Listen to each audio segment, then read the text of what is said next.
Hello students, प्यारे बच्चों। कल मैंने आपको चैप्टर नंबर 10 से संबंधित कुछ फार्मूले आपको लिख के भेजे थे, है ना। मुझे उम्मीद है कि आपने उन सभी फार्मूलों को पढ़ा होगा कि दो बिंदुओं से जाने वाली रेखा की प्रवणता क्या होती है, या रेखा का समीकरण क्या होता है, या रेखा की ढाल क्या होती है ना। ये सब बातें मैंने आपको लिख के भेजी थी। अगर दो रेखाएं हैं तो उनके बीच का कोण कैसे निकालते हैं, तो अगर नहीं पढ़ी है आपने तो उन बातों को पहले आप पढ़ लें, ताकि ये एक्सरसाइज के आगे के क्वेश्चन करने आसान हो जाए। अब देखिए, जैसे क्वेश्चन नंबर 5 दिया गया है। क्वेश्चन नंबर 5 ये दिया गया है कि रेखा की ढाल ज्ञात कीजिए, अर्थात रेखा की प्रवणता ज्ञात करनी है जो मूल बिंदु तथा P और B बिंदुओं को मिलाने वाले रेखाखंड के मध्य बिंदु से जाती है। उस रेखा की ढाल ज्ञात कीजिए जो मूल बिंदु से तथा P और B के मध्य बिंदु से होकर जाती है। ठीक है, जरा समझिए क्वेश्चन। हमें यहां पर P बिंदु दिया हुआ है और एक B बिंदु दिया हुआ है।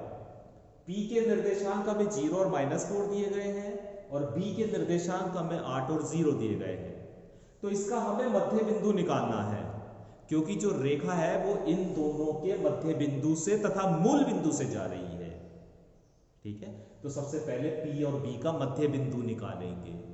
तो P B का मध्य बिंदु फॉर्मूला आप जानते हैं, x1 जमा x2 बटे 2 प्लस और कॉमा y1 जमा y2 बटे 2। ये इसका मध्य बिंदु का फॉर्मूला होता है। x1 x2 y1 y2 value रख दीजिए। रखने के बाद आपको ये बिंदु मिल जाएगा, मध्य बिंदु किसका, P और B का मध्य बिंदु 4 और -2। अब हमें रेखा की प्रवणता निकालनी है। किस रेखा की प्रवणता निकालनी है, मूल बिंदु, जो रेखा मूल बिंदु यानी 0 0 तथा 4 और -2 से जा रही है उसकी प्रवणता, यानी दो बिंदुओं से जाने वाली रेखा की प्रवणता। और दो बिंदुओं से जाने वाली रेखा की प्रवणता कल मैंने आपको बता दी थी क्या होती है, y2 minus y1 upon x2 minus x1। ये दो बिंदु आपको दिए गए हैं। ये दो बिंदु आपको पता है, एक तो मूल बिंदु और एक ही जो मध्य बिंदु आपने निकाला है ये। इन दो बिंदुओं की प्रवणता निकालनी, इन दो बिंदुओं से जाने वाली रेखा की प्रवणता निकालनी है। तो प्यारे बच्चों, ये होता है y2 minus y1 upon x2 minus x1। y2 की वैल्यू और y1 की वैल्यू आप यहां से रख सकते हैं। रखने के बाद हल कर सकते हैं तो रेखा की प्रवणता आ जाएगी माइनस का 1/2। मुझे उम्मीद है कि आप क्वेश्चन आपको समझ में आ गया होगा, है ना। तो जब क्वेश्चन आप ध्यान से पढ़ेंगे तो आसान क्वेश्चन है, समझने में कोई प्रॉब्लम आपको नहीं होगी। क्वेश्चन नंबर 6 देखिए प्यारे बच्चों, और ये कहा है क्वेश्चन नंबर 6 कि बिना पाइथागोरस प्रमेय का इस्तेमाल किए, पाइथागोरस प्रमेय को हमें यूज नहीं करना है, हमें ये बताना है तीन बिंदु समकोण त्रिभुज के शीर्ष हैं। तीन बिंदु हमें दिए गए हैं, जिसे A मान लिया मैंने, एक को B बिंदु मान लिया है और एक को हमने C बिंदु मान लिया है। और हमें यह दिखाना है कि ये समकोण त्रिभुज के शीर्ष हैं। ठीक है, तो बहुत आसान सा तरीका है, क्या करें, रेखा AB की प्रवणता निकाल लीजिए, यानी उस रेखा की प्रवणता निकालिए जो A और B से होकर जा रही है, जो दो बिंदुओं से होकर जा रही है। तो रेखा A और B की प्रवणता निकाल ली मैंने, रेखा A और B की प्रवणता, जिसे मैंने M1 नाम दे दिया है। ठीक है, और प्रवणता बराबर आप जानते हैं क्या होती है, दो बिंदु से जाने वाली रेखा की प्रवणता y2 minus y1 upon x2 minus x1। y2 की वैल्यू, y1 की वैल्यू, x2 की वैल्यू, x1 की वैल्यू आप a b की सहायता से रखेंगे। ध्यान दीजिएगा, a और b की सहायता से, a और b की सहायता से वैल्यू रख दी है। रखने के बाद वैल्यू आंसर आ गया आपका माइनस का 1। तो प्रवणता यानी M1 जो हो गई वो हो गई माइनस का 1। ठीक है, अभी रेखा A और C की प्रवणता और निकाल लीजिए, यानी उस रेखा की प्रवणता जो बिंदु A से और बिंदु C से होकर जाती है, उस रेखा की प्रवणता और निकाल लीजिए। तो हमने निकाल ली रेखा AC की प्रवणता, जिसे मैंने M2 नाम दे दिया। ये भी फॉर्मूला वही रहेगा। अभी कौन से वाले बिंदु यूज करने हैं हमें? A और C, A और C यूज करना है। तो वहां से x1, x2, y1, y2 की वैल्यू रख दीजिए। रखने के बाद हल कर लीजिए। हल करने के बाद आपको 1 मिल जाएगा। ठीक है। अब एक कंडीशन होती है प्यारे बच्चों कि यदि दोनों प्रवणताओं का गुणनफल -1 के बराबर आ जाता है तो इसका मतलब ये तीनों बिंदु समकोण त्रिभुज के शीर्ष होंगे। ठीक है।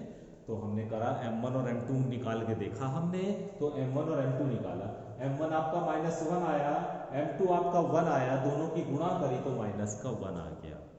तो आपने देखा कि M1 और M2 यानी दो रेखाओं की प्रवणता का गुणनफल अगर -1 आ जाए तो रेखाएं परस्पर लंब होती हैं।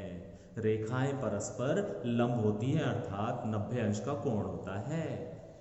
तो M1 M2 की गुणा -1 आ गई तो हम कह सकते हैं कि दिए गए ये तीनों बिंदु एक समकोण त्रिभुज के शीर्ष है।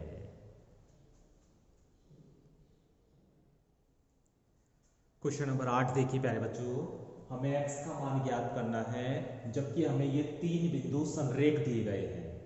ठीक है, x का मान ज्ञात करना है। हालांकि पुराना बात है, त्रिभुज का क्षेत्रफल आप 0 के बराबर लेके चलते थे पहले कि त्रिभुज का क्षेत्रफल बराबर 0 है तो x का मान आप निकाल लेते थे, है ना। लेकिन यहाँ पर दूसरे तरीके से आप सीख लीजिए कि किस प्रकार से इसे हल करेंगे और ये x का मान कैसे ज्ञात करेंगे।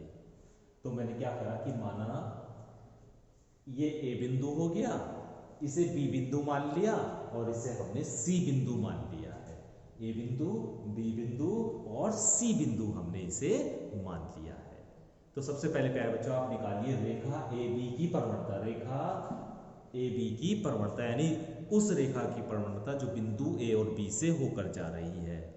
तो रेखा AB की प्रवणता जिसे मैंने M1 नाम दे दिया है, फॉर्मूला वही है y2 - y1 upon x2 - x1 यानी दो बिंदु से जाने वाली रेखा की प्रवणता।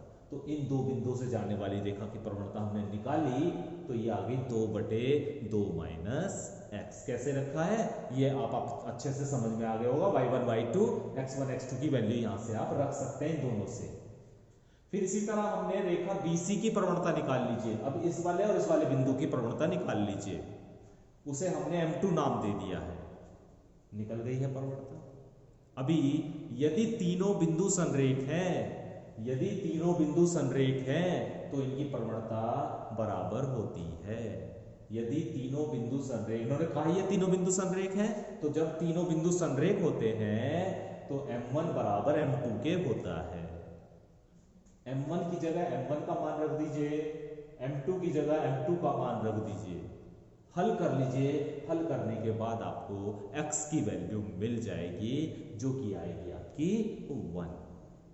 ठीक है, तो मुझे उम्मीद है कि ये क्वेश्चन भी आपको समझ में आ गया होगा। क्वेश्चन नंबर 9 और देखिए प्यारे बच्चों, इसे मैंने पूरी तरह नहीं समझाया हुआ है क्वेश्चन आपको, बस थोड़ा सा हिंट दूंगा, करेंगे आप खुद इसे। कहा है दूरी के सूत्र का प्रयोग नहीं करना है और हमें यह बताना है कि 4 बिंदु समांतर चतुर्भुज के शीर्ष हैं। दूरी का सूत्र हमें यूज नहीं करना है और हमें 4 बिंदु को समांतर चतुर्भुज के शीर्ष सिद्ध करना है। तो ये 4 बिंदु हैं प्यारे बच्चों जिसे मैंने A B C D मान लिया है। तो A के निर्देशांक, B के निर्देशांक, C के निर्देशांक और D के निर्देशांक आपको दिए गए हैं। हमें सिद्ध करना है कि ये चारों बिंदु समांतर चतुर्भुज के शीर्ष हैं। तो किस तरह से करेंगे? तो सबसे पहले प्यारे बच्चों आप रेखा A और B की प्रवणता निकाल लीजिए, यानी दो बिंदु यानी A और B से जाने वाली रेखा की प्रवणता। तो A और B की प्रवणता निकाल लीजिए। बिंदु यानी दो बिंदु A और B की प्रवणता आप निकाल लीजिए। ठीक है, तो A और B की प्रवणता M1 दे दीजिए, इसे नाम निकाल लोगे, मैं नहीं निकालूंगा, ये आप खुद काम करोगे। इसी तरह आप रेखा B और C की प्रवणता निकाल लीजिए, दो बिंदु से जाने वाली रेखा की प्रवणता, और दो बिंदु है B और C, निकाल लेंगे, इसे M2 नाम दे दीजिए। रेखा सी और डी की प्रवणता निकाल लीजिए, अर्थात दो बिंदु सी और डी से जाने वाली रेखा की प्रवणता निकाल लीजिए। दो बिंदु हैं सी और डी, M3 नाम दे दीजिए इसे, और रेखा डी और ए से जाने वाली रेखा का प्रवणता निकाल लीजिए, यानी डी से और ए से जाने वाली रेखा की प्रवणता निकाल लीजिए, जिसे M4 नाम दे दीजिए। इन्हें निकाल के दिखाइएगा, मैंने छोड़ रखा है आपके लिए।